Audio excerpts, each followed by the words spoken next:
As the gnomes were limited in their function to the elements of the earth, so the Undines, a name given to the family of water elementals, function in the invisible, spiritual essence called humid, or liquid, ether.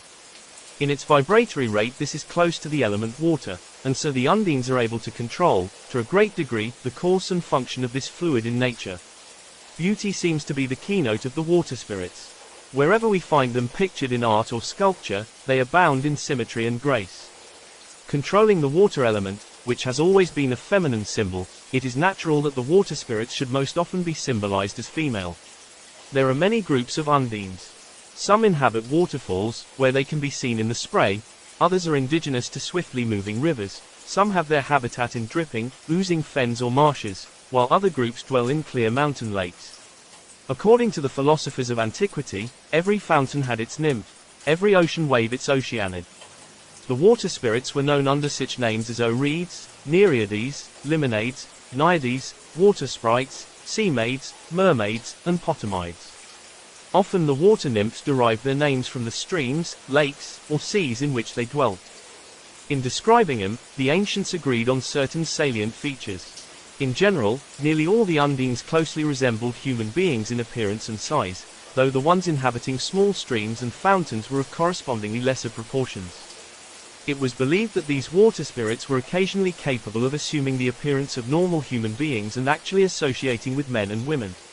There are many legends about these spirits and their adoption by the families of fishermen, but in nearly every case the Undines heard the call of the waters and returned to the realm of Neptune, the king of the sea. Practically nothing is known concerning the male Undines. The water spirits did not establish homes in the same way that the gnomes did, but lived in coral caves under the ocean or among the reeds growing on the banks of rivers or the shores of lakes. Among the Celts there is a legend to the effect that Ireland was peopled, before the coming of its present inhabitants, by a strange race of semi-divine creatures. With the coming of the Modem Celts they retired into the marshes and fens, where they remain even to this day. Diminutive Undines lived under lily pads and in little houses of moss sprayed by waterfalls. The Undines worked with the vital essences and liquids in plants, animals, and human beings, and were present in everything containing water. When seen, the Undines generally resembled the goddesses of Greek statuary. They rose from the water draped in mist and could not exist very long apart from it.